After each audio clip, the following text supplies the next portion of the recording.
Arkadaşlar herkese merhaba. Bugün Bağdat Caddesi'nde anlık bir Bağdat Caddesi hikayesi çekiyoruz. Tüm Bağdat Caddesi hikayelerinden farklı bir hikaye olacak. İnşallah beğenirsiniz. Bu arada arkadaşlar kanalımıza abone olup bizi desteklerseniz seviniriz.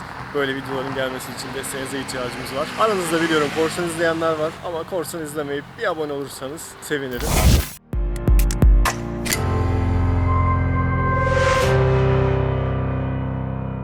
Nasıl başladı TikTok olayları? Ya daha önceden TikTok'a hep video falan atıyordum. M4'lerin işte yanlama videoları, süper sport araçlarla gazlama videoları falan. İşte bir gün arkadaşla burada caddede yine turlamaya indik. O zaman da altımızda M235 vardı son kasa. O da 300 beygir 2.0 bir hızlı bir arabaydı. Birisi gelir mi acaba canlı yayın açsam diye denedim öyle. Sonra bir anda 1000 kişi olduk. O canlı yayında da bizi makas atıyorduk falan. Gaza geldik milleti görünce. Sonra bir de Yunus polisinden kaçtık. Ara sokağa çektik falan. Ondan sonra bir daha canlı yayın açtık. Arkadaş dedi FK2 Type-R'ım var gel role çıkalım falan dedi. 3. köprü yoluna çıktık. Bir de çevirmeye girdik falan. Olaylı geçti. Ondan sonra o günden beri hep canlı yayında bağımlılık oldu. Öyle keşfettik yani ilk canlı yayını burada.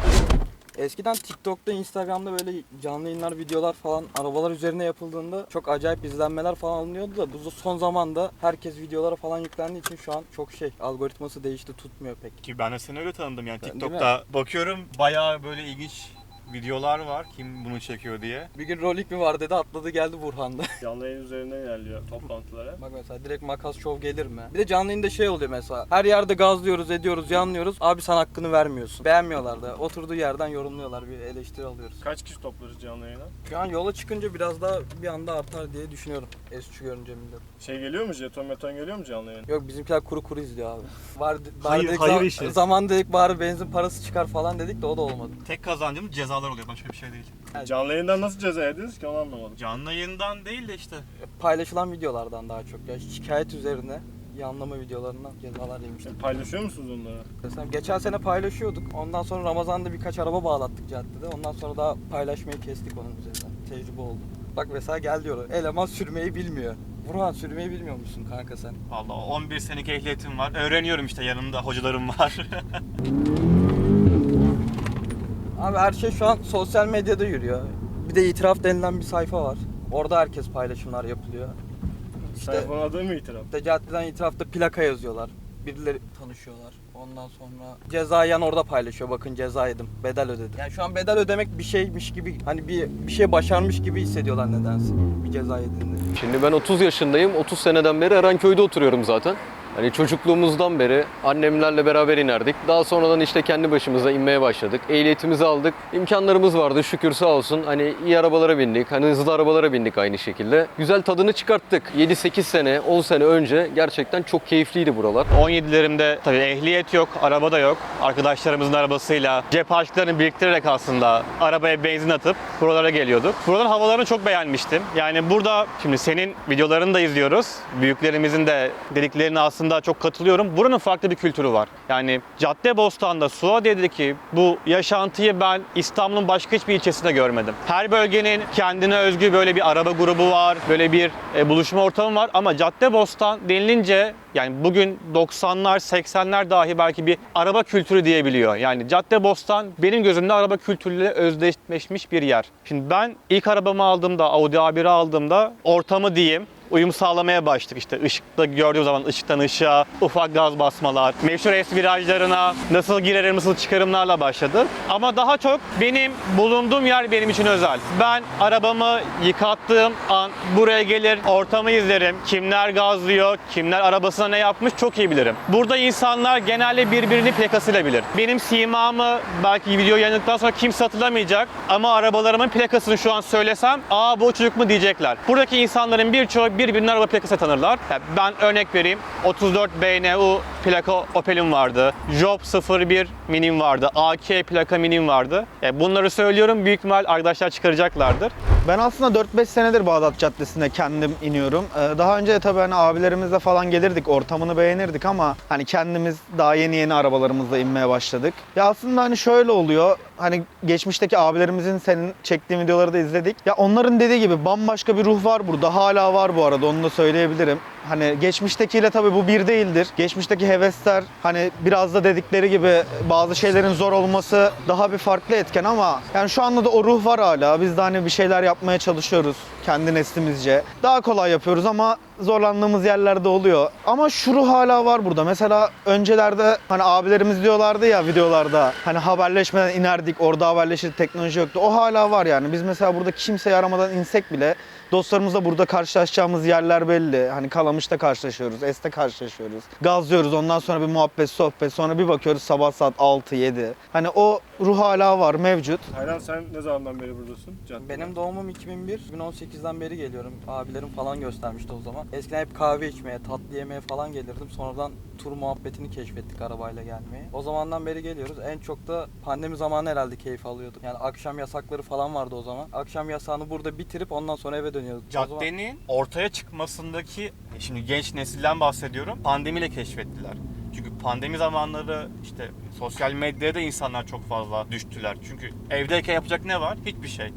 Ben YouTube'dan yemek videolara bakıyordum. İşte o zaman ben TikTok kullanmıyordum. Bakıyor oraya, işte buraya geliyor, kafeleri gösteriyor, ortamı gösteriyor. Şimdi yeni nesil de burayı bilmiyorlar doğal olarak ve merak edip buraya geldiler. Şimdi yeni neslin buradaki sirkülasyonu böyle başladı. Pandemi, sosyal medya ve buranın keşfi. Ama dediğim gibi buranın olayı buradan sonra çok değişmeye başladı. Ama yanlış şekilde keşfedildi işte orada. Şey oldu hani. Cadde atıyorum, plaka yazıyorlar. Sonra kızla muhabbet edince buraya gelince demek ki kız düşürülüyor, manitacılık oluyor, bir şey oluyor. O çok sadece bu amaçla gelip sabahları... Bağdat Caddesi sosyal medya üzerine ilerliyor. Birincilik neden? Bu sosyal medya. Onun dışında reel olarak görüşmek, yan arabadan yan arabaya laf atma, tanışma. Sadece bu. Hani gazlama olarak bakmıyorlar. Sadece artık tanışma. İşte sosyal medya üzerinden ilişkilerini devam ettiriyor. Aynen, artık TikTok üzerinde. Herkes TikTok'tan böyle kendi ismini duyurmaya çalışıyor şu an yani. Bağdat Caddesi üzerinde değil mi? Aynen, işte ben şöyle şoförüm, böyle şoförüm, böyle anlıyorum, ediyorum falan. Böyle makas atıyoruz. Hep bir sidik yarışı var yani burada.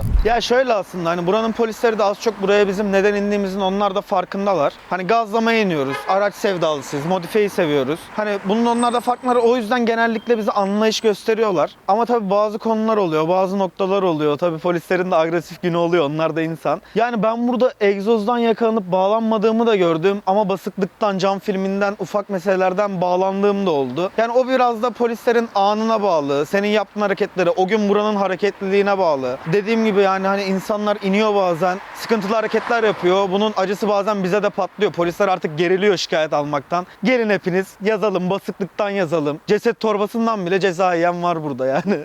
Öyle söyleyeyim. Ya bu da ilginç bir kafa. Yani bir de şey var. Kazalar da öyle olur. Biz Ha, kaza kaza- yaptığımızda mesela Dert değil, pert ederiz. ya şimdi araba bir can gibi, anladın mı? Hani ben kendime harcamadığım parayı yemin ediyorum arabaya harcıyorum. Bak ilk defa kendime 3 sene sonra bir ayakkabı aldım. İçim gidiyor. Bu arabaya intercooler aldım. 21 bin liraya. Yani nakit aldım. Yani alıyorum bu arabaya, para harcıyorum ama kendime bu kadar önem vermiyorum. Ve şimdi ben bu arabaya kaza yapacağım, diyeceğim ki bedel ödeyeceğim, fotoğraf atacağım. Ya benim canımdan can gider. Bu iş maddiyat değil. Yani arabaya değer vermekle ilgili. Zamanını geçirdiğin, A'dan B'ye gittiğin ya bir bağın oluyor. Başka bir şey değil bu. Ama buradaki kadınları da erkekleri, burada cinsiyet ayırmayacağım. Evlerine kadar takip etmek, ya küfür edeceğim, sansür falan girersen ya da etmeyeyim. Hani seviyemi bozmayayım. Ya bunu açıklayacak bir kelime benim lügatımda yok. Düzgün kelimelerle. Yani bir kadını da bir erkeği cinsiyet ayırmıyorum kesinlikle. Neden evine kadar takip edersin? Bu bir sapıklık. Yani beni caddeden tanıştığım bir kız arkadaşım aradı. Burhan, ya böyle bir durum var. Caddedeyim. Nereye gitsen peşinden bir çocuk geliyor diye. Dedim bak sana benim konum atıyorum. Tak peşine gelsin. Ben uykuluyum. Ya beni araması sebebi de belli. Yani olacakları biliyor. Dedim tak peşine gelsin. Dedim hiç sırıtma. Yavaş yavaş gel. Ben senin önünde gerekeni yapacağım. Çocuk herhalde ayıkıyor durumu. Gelmiyor. Hani keşke gelseydi. Şimdi hepsinin, o kız çocuğunun da erkek çocuğunun da annesi, babası, sevgilisi var. Olabilir, olmayabilir. Ya bunu yapmamak lazım. Buraya gelince edebiyle, adabıyla tanışabilirsin. Benim de cadde üzerine tanışıp sevgili olduğum insanlar oldu. Ya bu olay yaşanıyor. Yollar kesiştireceksin. Cadde Bostan olur, Bebek olur, Kartal olur. Bunun yeri yurdu yok. Ama buraya bu amaçla gelindiği zaman ego dönüyor. Yani pahalı araba, birbirinin önüne kırmalar. Yani bir hanımefendi geçiyor. Peşinden 9'un araba birbiriyle kapışıyor. Yani ölümüne sürüyorlar. Bunun gereği yok. Hani ışıklara denk gel, basarsın, selam verirsin. Sağa çekerse sağa çekersin. Bunun adabı, uslubu belli. Ama diğer türlü eve kadar takip ediyor olmak bence çok büyük bir sapıklık. Arkadaşlar bir önceki bölümlere göre cadde çok değişik ilerliyor. Bakalım daha neler yaşayacağız, neler göreceğiz hiç alakası yok. Yani bir önceki seriyle veya benim yaşadığım cadde hikayeleriyle şu anki cadde hikayelerin hiçbir alakası yok arkadaşlar. Zaten bizim arkadaşlarımızla birlikte videoda çekeceğiz. Bizim yaşadığımız dönem de çok farklıydı ama şimdiki dönem biraz daha farklı olmuş. Daha çok sosyal medyanın etkisi altında yaşıyor arkadaşlar. Tabii onların da hani hayatı öyle ilerliyor. Yani yapacak bir şey yok tabii buna. Tek tek arkadaşlarla zaten röportajımız devam edecek. Biraz daha vlog kafasında ilerlemek istedim bu videoyu. Sizce nasıl oluyor? Siz de yoruma yazarsanız sevinirim. Ya şöyle, tabii ki kaza burada bu sıralar özellikle bir fazla oluyor. Üst caddede, alt caddede, Esin oralarda falan patlayanlar çok oluyor. Bunların asıl sebebi işte bir rekabet içine girmeleri. Yani zevk almak için gazlamıyorlar da herkes birbiriyle rekabetteymiş gibi gazlıyorlar. Bunlar da tabii ki bir yerde hırs olunca kazada kaçınılmaz oluyor. Hani o konuda yapabilecek hiçbir şey yok. Hani insanlar hırsa kapılabiliyor. Biz elimizden geldiğince hani birbirimize yol vererek, birbirimize müsaade ederek, eğlencemizi kaçırmayarak, günümüzü mahvetmeyerek gazlamaya çalışıyoruz. Hani onu da öneriyoruz açıkçası. Peki polisler nerede oluyor daha çok? Şimdi ilk nokta burası. Her zamanki yer. Kızılkaya'nın önü, aslında Boyner'ın önü. Eskiden de buradaydı zaten. Hep burada. Aslında çok kalabalık olduğunda Zara'nın sonrasına da koyuyorlar Şu an çevirme. bir de şöyle bir şey var. Midpoint çıkışının orada Mado var. Orası geceliğin kapandığında polisler orada oturuyor içeride. Motorları da ağacın arkasına çekiyorlar. Genelde görmüyorlar. Orada yanlayıp çıkınca hemen Mado'dan çıkıyor polis. Motoruna koşuyor, atlıyor, peşine veriyor. Direkt durduruyor buralarda. Yani caddeye inen, caddenin kültürüne hakim olan insanlar yani nerede çevirme var, nerede polis var iyi bilirler. Ve bu arada çok fazla şey yapmazlar yani. Rahatsızlık verecek hareketlerde bulunmazlar. Çünkü buradaki amaç rahatsızlık vermek değil. İnsanlar buraya stres atmaya geliyorlar, tanışmaya geliyorlar. Kafa dağıtmaya geliyor. Arabasına bir şey yapıyorlar, göstermeye geliyor. Yani ben jant taktım abi, yorumlar nasıl? Dikkat çekiyor mu? Adamın ölçü seviyesi bu. Arabaya bakıyorlarsa evet bu opsiyon arabaya uyumuş deyip adam buradan yol alabiliyor mesela. Ama şimdi bu kültürü bilmeyen insanlar döndüğümüz yerde mesela yan vermeye çalışıyorlar. Şimdi orada verirsen patlarsın. Hatta bir spoiler daha vereceğim. Oradaki bankta oturan insanlara iyi bakmak lazım. Acaba kimler? Şu anda kalite yok. Biz de aynı yaşlardan geçtik. Biz de 18 yaşında olduk. Ama şu andaki 18 yaşındakiler gibi maalesef burası öyle değil. Daha farklı şekilde. Canlı yayında kaç kişiyiz şu anda? Şu anda kaç kişiyiz? Şu anda 15-20 kişi. Yani en çok rekor var mı canlı yayında? Ya ben bir sene önce çok açıyordum. O zamanlar 1000-1500 kişi izliyordu. Ama o zaman Caddede mi aktif? caddede çok hızlıydı. Şu anda mesela caddede belki de 10-15 kişi aynı anda yayında. O zaman sadece ben açtığım Ben için. sana bir şey söyleyeyim mi? Senin Ramazan ayında da çok bayağı akıyordu. Çünkü ben sahur yapacağım, uyanıyorum. Sabahın 5'inde Vakit geçmiyor. Sahuru yaptın, uyuyamıyorsun. Adadan miden şişmiş. Alıyorum elime telefonu. Tayland canlı yayında. izleye uyuyordum. Ama o da keyifli. Evdeyken cadde keyfini yaşıyorsun şimdi.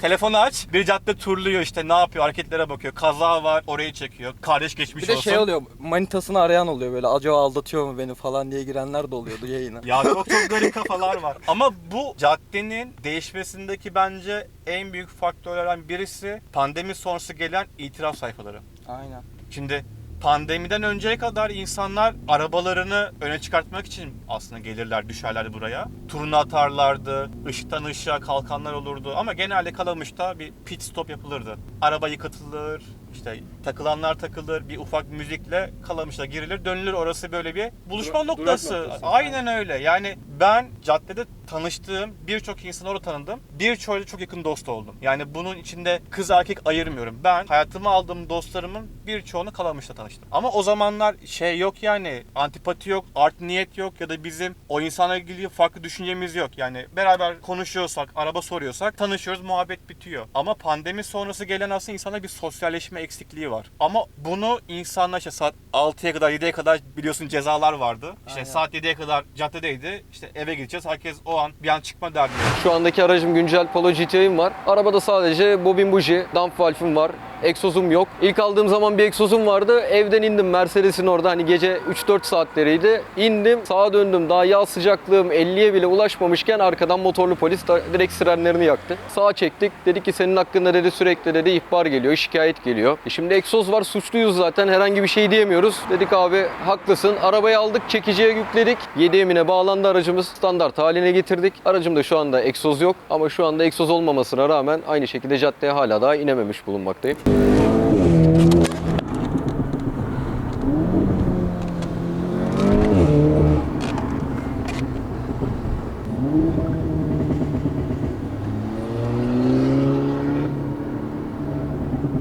Bu aslında pandemiyle beraber benim fark ettiğim bir konu. Şimdi pandemi zamanı insanlar büyük bir vaktini evde geçiriyorlardı.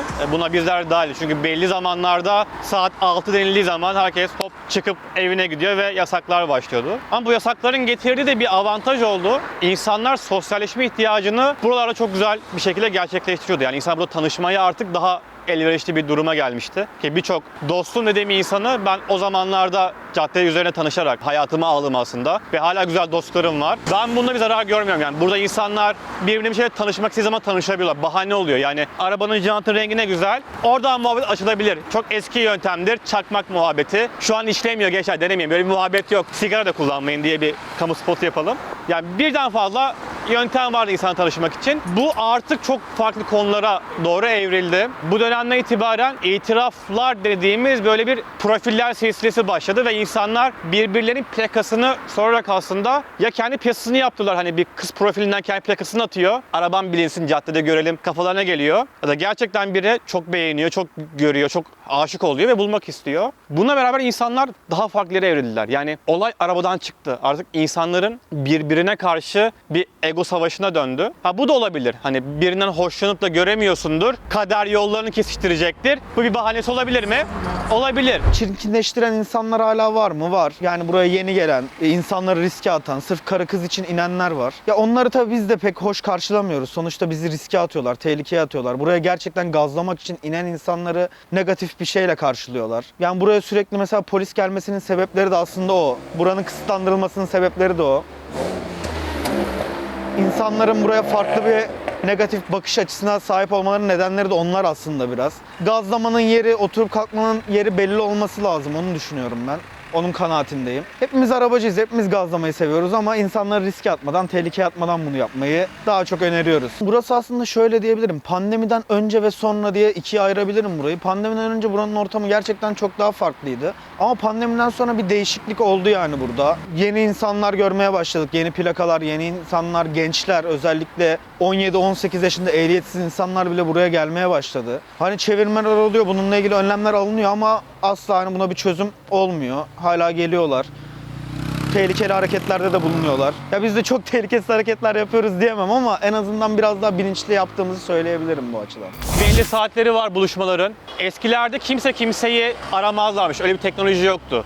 Şu an tabii yüzlerce sosyal medya var. Hepsinin ismini söylemeyeyim, belki telif hakkı yiyebilirsin. Ama insanlar ne zaman çıkacaklarını saatlerini de biliyorlar. Yani örnek veriyorum. 12'den sonra buraya çıkacak insanın amacı bellidir. Saat 10-12 gelecek adamların takılacağı yerler de bellidir. Yani 10'da gelen caddenin yerlisi, yani caddeyi bilen biri, arabacı biri turlamaya çıkmaz. Gider, kahvesini içer, oturur, muhabbetini eder. Ama saat 11.30-12 dediğimiz zaman belli başlı arabaların bulunduğu yerler var. İşte fark edecekler arkadaşlar. Biz hep bu yerlere video çektik. Benim bulunduğum yer bir alışveriş merkezi. Yine ismini vermeyeyim. Anlayacaklardır yerinden. Burası çok güzel bir nokta. Kimler geliyor görebiliyoruz. Birden fazla arabayı park edecek yerimiz var. Ya burada oturup muhabbet etmenin keyfi bende ayrı. Ya bunu çoğu şey değişmiyorum. Ben bilgisayar mühendisiyim.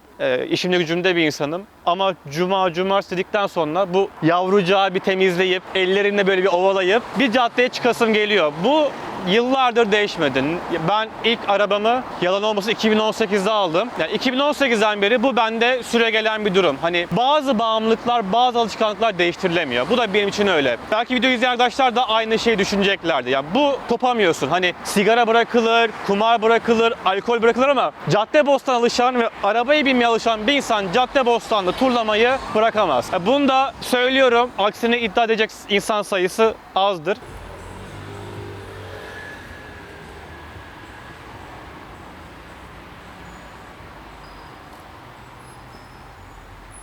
Bir hafta içerisinde 8 tane ceza geldi. Hız cezaları diyoruz ama hız cezalarımız yani 50'lik gidilmesi yerde 56 ile, işte 70'te gidilmesi gereken yerde 77 ile, 79 ile, 81, 88. Fahri müfettişler aynı şekilde. Magnum'un önüne park ediyoruz arabamızı. Fahri müfettiş park yasağı olduğundan dolayı ceza yazıyor. Şimdi güncel olarak da hani aracımızda normal egzoz yok. Standart bir şekilde dolaşıyoruz. 40 ile 50 ile gidiyoruz. Hani büyükler de aynı şekilde bunu söylüyorlar. Evet, biz arabanın hakkını gerçekten piste veriyoruz. Piste gazlıyoruz. Buraya sadece çayımızı, çorbamızı içmeye geliyoruz. Ama yanımızdan Egea, Clio, Hani kiralık araçlar statüsündeki araçlar 100 ile 150 ile yanımızda makas atıyor. Hani bizi de tehlikeye düşürüyor. Biz 40 ile 50 ile gidiyoruz. Onlara bir şey gelmiyor. Onlar çevirmeden geçiyor. Cefasını biz çekiyoruz. Keşke böyle olmasa. Hani trafik polisleri de keşke bizi değil de onlara yönelik hareketler yapsa. Biz daha rahat eskisi gibi hani eski kaliteli insanların, nezih insanların burada gazlayan, sohbet eden tayfayla olsa gerçekten burası birazcık daha düzene girer. Şimdi benim canımı sıkan birkaç nokta var. Bunları ben dile getirmek istiyorum. Yani sonuçta hemen hemen takribi arabalı geldiğim süre 7 seneye yakındır ama evveliyatı da var. Ben şuna karşı değilim. Yani buraya evet yeni insanlar gelecek, yeni gençler gelecek. Onlar da duyuyorlar, öğreniyorlar. Onların da buranın tadını alması gerekiyor. Biz de öyle başladık. Sen de öyle başladın abi. Bir şekilde buranın kokusunun tadını aldık. Ama buraya insanları rahatsız etmek için gelmemek lazım. Şimdi saatimiz hemen hemen 1.30'a yakın. Şimdi egzozlu arabası olan bir adamın bu saatte birini rahatsız etmeye bence hakkı yok. Hastası olan var, çocuğu uyutmaya çalışanlar var. Evet belli saatlerde bu yapılıyor. Yani yıllardır böyle. Yapıyor muyum? Egzozlu arabam olduğu durumlarda ben de yaptım. Ama bazı konulara gerçekten bir empati kurmak lazım. Ben görünce ben utanıyorum. Çünkü o insanın yaptığı hareket yüzünden gelen şikayette burada oturup kendi aralarında muhabbet eden insanların da keyfi bozuluyor. Yani arabayı buraya çekmiş, arkadaşlara bankta oturuyor, sessiz sakin. Kime zararı var? Yani evde insanlar daralıyor ya da bir mekana ütopik paralar harcamak istemiyorlar.